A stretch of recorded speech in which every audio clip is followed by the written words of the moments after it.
Bom dia, boa tarde, boa noite, pessoal. Eu sou o Ramon e hoje estarei ensinando vocês como extrair dados do MetaTrader 5, dados da Bolsa Brasileira, de ações, ETFs, BDRs, tudo que envolve a Bolsa Brasileira e fazer análises, backtests, entre outras coisas no Python. Nesse vídeo em específico, eu vou ensinar vocês como fazer a extração e também como aplicar um backtest utilizando um sistema aí, um setup com as Bollinger Bands, que são as bandas de Bollinger. Então, esse setup, ele consiste em a gente fazer uma operação de compra quando o preço estiver fechando abaixo da banda inferior da Bollinger, e a gente vai ter um stop loss aí de 5%, e o alvo vai ser na banda superior da Bollinger. Esse teste, ele utilizará 4 ações, que são a da Petrobras, da Vale, do Banco do Bradesco e do Banco Itaú. E a gente vai começar com um capital aí de R$ 1.000 para fazer a simulação em cada um. E ao final eu vou mostrar as estatísticas do que vale, do que não vale a pena, da quantidade de operações, da quantidade de acertos, entre outras coisas. Mas vamos lá então. Inicialmente, antes de tudo, deixei a documentação do MetaTrader 5 aqui. Então, aqui que vocês encontram todas as funções, todos os métodos, todas as operações que a gente pode utilizar dentro do Python com o MetaTrader 5. Então é só dar uma olhada se vocês ficarem curiosos aqui em relação a algo que eu não falei ou que vocês têm dúvida se pode ser feito ou não. E também a gente precisa aqui, antes de mais nada, instalar todas as bibliotecas e também o MetaTrader 5. Vamos começar pelas bibliotecas. As bibliotecas, elas são o MetaTrader 5, né, que é para fazer a extração, o Pandas e o NumPy para fazer a manipulação dos dados, o Matplotlib e o Seaborn para simplesmente a gente criar gráficos aqui para a gente verificar, né, as operações. Vocês vão precisar ter o MetaTrader 5 instalado e configurado. Nesse caso aqui, eu estou utilizando uma versão demo, mas pode ser qualquer versão, né? Pode ser a normal, de fazer operações normal, e pode ser de qualquer corretora também que seja brasileira. Nesse caso, eu estou utilizando a corretora da XP, utilizando a conta demo, né? E dá para ver aqui que tem todas as ações, né? Se a gente quiser pesquisar aqui qualquer ação, dá para pesquisar também. Por exemplo, Itaúsa, SA4, né? Tá aqui e daria para verificar o gráfico dela aqui. Mas como a gente vai fazer de Petro, Itubi4, BBDC4, que é do Bradesco, e também Vale 3. Aqui eu já configurei as Bollinger Bands também para fazer uma comparação com vocês. Então, antes de tudo, vocês instalem o MetaTrader 5 no computador de vocês. Cada corretora tem um jeito de instalar um pouco diferente, mas vocês podem utilizar qualquer uma que tenha um MetaTrader 5 para os dados virem para cá. Esses dados eles precisam estar aqui. Se vocês baixarem a versão do MetaTrader 5 da internet mesmo, no Google lá, esses dados das ações não vão vir para cá. E a gente precisa dessa conexão com a corretora para funcionar. Beleza? Aqui então, com tudo instalado, com tudo configurado, a gente vai iniciar pelas importações. Essas configurações aqui são só de gráfico mesmo, que é preferência minha. Não precisam se atentar tanto a isso. Aqui na conexão com o MetaTrader 5, a gente vai fazer o Initialize, que é o método para iniciar a conexão com o MetaTrader. Então eu vou até fechar o MetaTrader aqui, para vocês verem ele abrindo certinho. E as ações aqui, né? Petro 4, Vale 3, Itubi 4, BBDC 4. Para o período, a gente vai utilizar os últimos 365 dias e a gente vai fazer as operações no time frame diário. Então, os candles, né, vão ser diários e eu escolhi esse time frame porque é um time frame que dá para entender um pouco melhor, ele não é tão volátil assim, mas vocês podem utilizar qualquer um aí nos testes de vocês e eu vou mostrar aqui onde que modifica. Então, a gente vai rodar aqui primeiro. Ele abre aqui o MetaTrader, então aqui ele já iniciou a conexão com o Python e a gente consegue fazer as operações a partir de agora. Então aqui eu vou criar o Data, que é um dicionário vazio, para colocar todos os data frames aqui dentro. E aqui tem vários tratamentos, mas basicamente o que eu vou fazer? Eu vou iterar sobre os símbolos, né, que é essa lista aqui, e para cada símbolo eu vou aplicar aqui o método copyRateRange, que esse método aqui é do MetaTrader, da biblioteca do MetaTrader, e a gente precisa passar o símbolo, o time frame, que nesse caso é o diário, o start date e o end date. E ele vai retornar todos os dados referentes a esse período nesse data frame para essa ação, ok? Então, aqui, basicamente o restante é só tratamento. Aqui, essa coluna time é a da data, então eu só estou convertendo aqui para datetime, colocando em um data frame, setando como índice e beleza. Aqui eu vou rodar, aí ele fala que coletou com sucesso, então eu vou dar um head aqui só na Petro para a gente ver como que estão os dados. Nesse caso aqui ele puxou o primeiro dado lá de dia 19 de 3 de 2024, a gente está no dia 18 de 3 de 2025, então um ano certinho aí. E ele puxou aqui algumas colunas interessantes, que é o Open, High, Low, Close, o Ticket Volume, o Spread e o Real Volume. Os de volume é basicamente o volume que aquele candle tem em relação às operações, a quantidade de operações. O Open, o High, o Low e o Close são o que interessa aqui pra gente. Nesse caso, é o preço de abertura, o preço máximo, o preço mínimo e o preço de fechamento. Para esse teste, a gente vai utilizar o preço de fechamento, que é só essa coluna aqui. E aí, se vocês quiserem conferir também, aqui é só colocar o mouse em cima do candle, que aí aparece todo o Open, né, o High, o Low, Close. Enfim, dá para conferir aqui, se vocês quiserem. Depois que extrairmos os dados, eles já estiverem aqui dentro do data frame, dentro do dicionário nosso de data, a gente vai fazer o cálculo das Bollinger Bands, porque quando a gente faz essa extração, o valor das Bollinger Bands, né, as colunas da Bollinger Bands, elas não vêm junto, né? Aqui, se vocês perceberem, eu instanciei aqui, né? Eu coloquei aqui direitinho, eu importei na verdade, né? Para importar é só vocês virem aqui em Insert, Indicators, Trend e Bollinger Bands, e aí a gente configura aqui, no caso o período padrão, né, é 20, e a variação aqui seria 2, que é o deslocamento do desvio padrão. Aqui já está tudo bonitinho, né, na tela, mas a gente tem que fazer isso aqui no Python também. Então eu criei essa função para fazer realmente esse cálculo e ficar igual ao MetaTrader 5. Então o que são as Bollinger Bands? Basicamente, é uma média móvel calculada e deslocada tanto para cima quanto para baixo. Então, aqui em Window, que seria 20, é o período da média móvel. Então, esse rolling aqui, o que ele vai fazer? Para cada dado ali dentro do data frame, né, por exemplo, se eu pego esse dado aqui de 25 de 3 de 2024, eu vou olhar para os últimos 20 fechamentos, né, antes do dia 25, e ele vai dar um valor da média móvel. E a partir desse dado que eu consigo criar as Bollinger Bands. Além disso, eu também tenho que criar aqui o desvio padrão. Então eu tenho que calcular, né, na verdade, o desvio padrão também para 20 períodos atrás, e ele vai estar calculado. Aí agora, para deslocar, eu preciso fazer uma subtração e uma adição da média móvel, né? O número aqui de deslocamento que a gente tem que fazer uma adição e uma subtração, porém, antes de subtrair e adicionar, a gente tem que multiplicar pelo desvio padrão. Então, o que a gente está fazendo? A gente pega um desvio padrão e multiplica por um deslocamento, né? E aí, a gente faz o deslocamento aqui em cima da média móvel. Então, vai ter tanto uma média móvel meio que para baixo, né? E uma para cima, que é o que cria as Bollinger Bands, né? Que seria mais ou menos esse comportamento aqui. Então, no meio aqui, a gente tem a média móvel, aqui em cima é a banda superior da Bollinger e abaixo a banda inferior. Então vamos aplicar e vamos ver aqui como que fica. Então aqui eu calculei, né, tanto o SMA, que é a média móvel, o lower band e o upper band. Que aí no caso a gente dá pra ver aqui em cima do close, né, que a gente fez.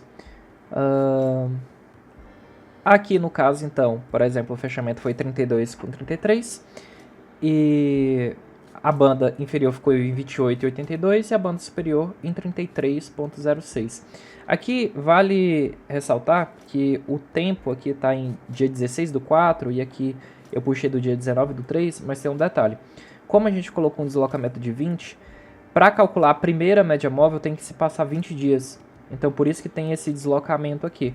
Como a bolsa não opera no final de semana, né? Ficou aqui mais ou menos uns 30 dias, né? Certinho. Mas é só ressaltando aqui para vocês não estranharem, tá? Dia 16 do 4 aqui, né? E dia 19 do 3. Mas o data frame que a gente vai utilizar é esse daqui, né? A partir de dia 16 do 4 até o dia de hoje. Então, beleza. Vamos para a implementação do backtest. Essa função ela vai fazer o backtest utilizando as bandas de Bollinger. Ela é um pouco grande, mas eu vou explicar aqui por cima para vocês.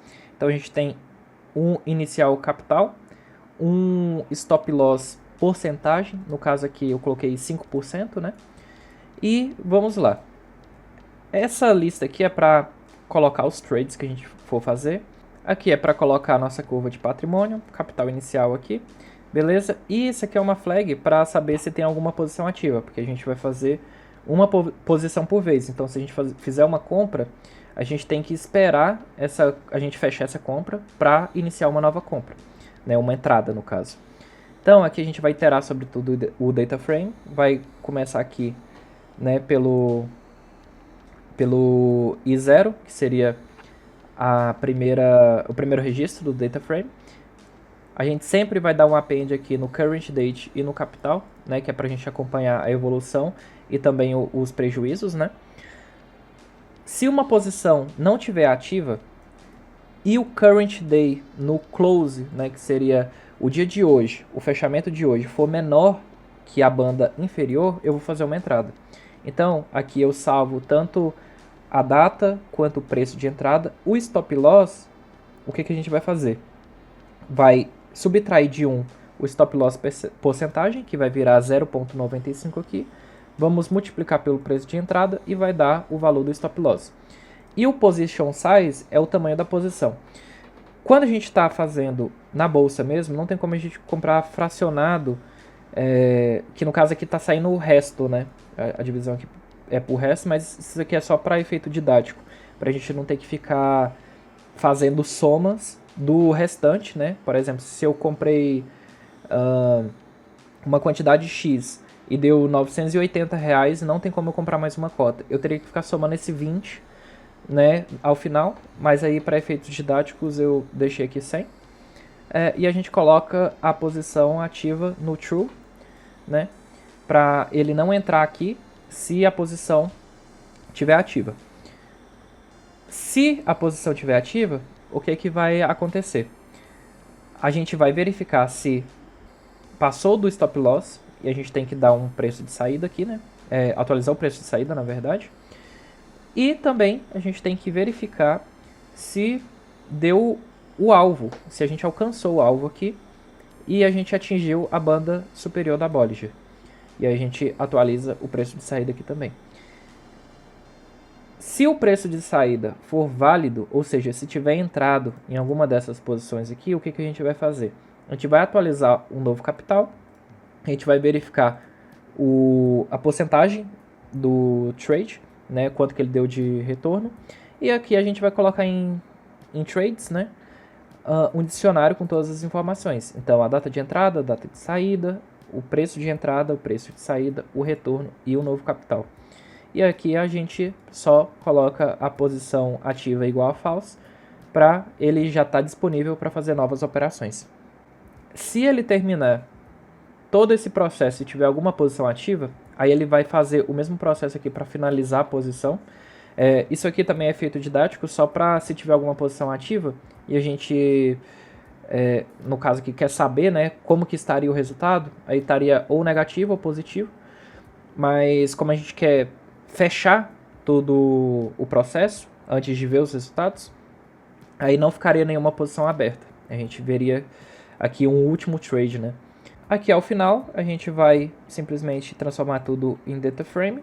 Então a gente vai ter um data frame da curva do patrimônio e também dos trades. A gente vai retornar tudo aqui. Beleza. Como que a gente faz a execução do backtest e a exibição dos resultados? Aqui então a gente criou um dicionário de resultados e a gente vai iterar símbolo por símbolo novamente. Vai criar um data frame, na verdade uma cópia do data frame, para a gente não fazer alterações no original. E a gente vai pegar de símbolo a símbolo.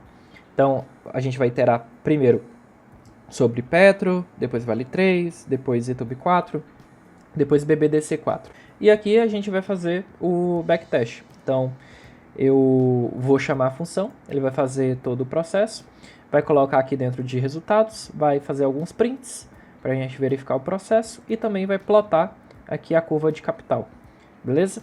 Então vamos executar tanto essa parte aqui como essa. E aqui ele começou a fazer. Então vamos verificar aqui um a um. O backtest para Petro 4, o que ele fez? Ele fez uma entrada dia 14/6, teve uma data de saída aqui em 1/7. Então foram aí mais ou menos uns 15 dias de trade e ele saiu positivo, com 11% de retorno.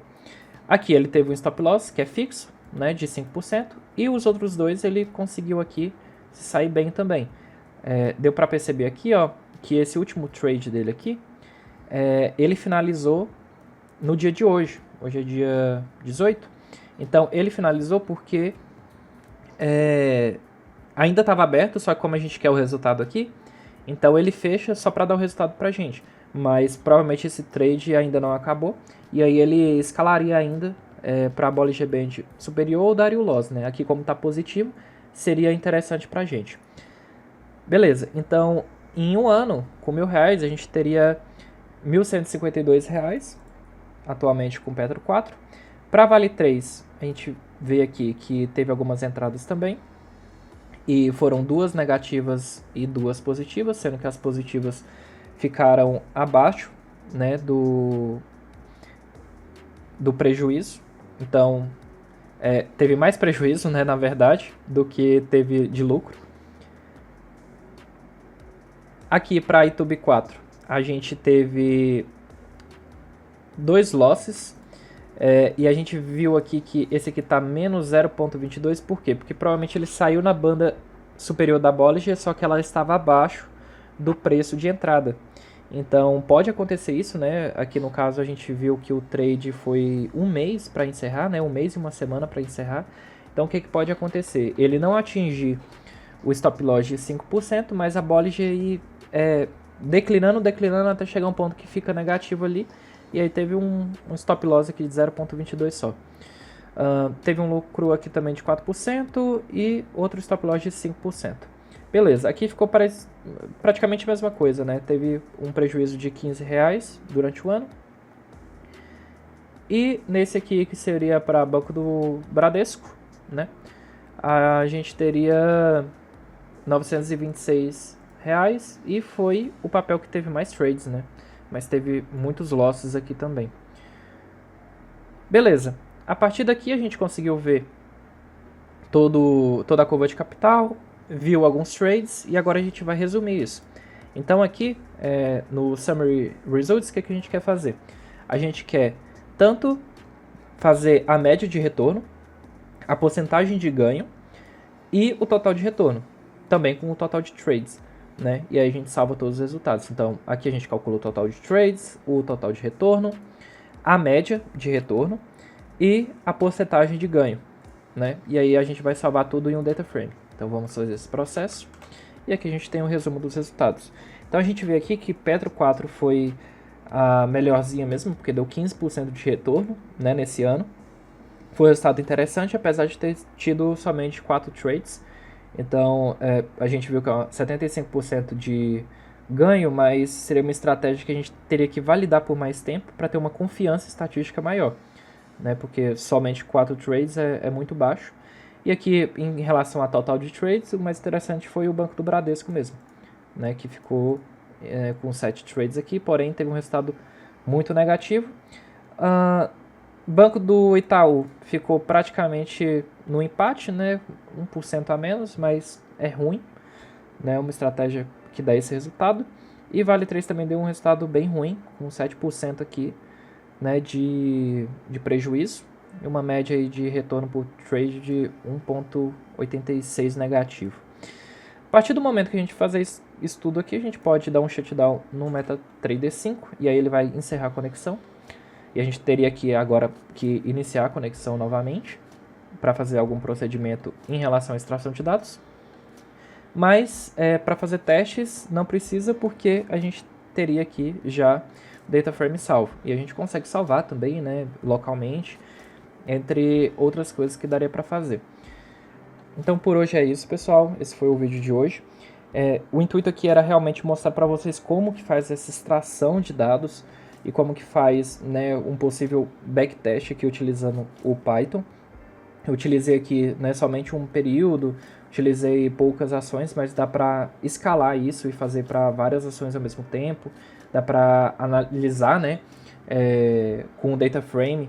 Assim, por exemplo, se a gente fizer com 50 papéis, dá para depois extrair quais que saíram melhor, né, fazer uma curva para cada um e analisar todos individualmente. Mas aí ficaria um vídeo muito grande. Eu quis realmente passar essa noção aqui para vocês de como faz esse procedimento e também como que funciona, né, a biblioteca do MetaTrader 5, que é muito simples de utilizar, a gente só precisa saber aqui como que utilizar as funções corretas, né?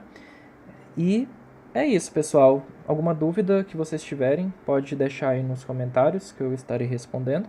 E também fiquem à vontade para dar uma olhada na documentação aqui do MetaTrader mesmo, que ele explica cada função, né? Aqui, por exemplo, a Initialize,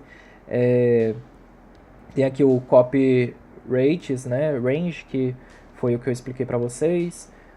Algumas coisas sobre símbolo, entre outras informações interessantes que dá para extrair. Tem tudo muito bem documentado aqui, dá para fazer muita coisa. Beleza? Vou deixar esse código no GitHub também, caso vocês queiram dar uma olhada. E é isso. Estarei deixando as redes sociais também no comentário do vídeo, na descrição do vídeo. E vejo vocês na próxima.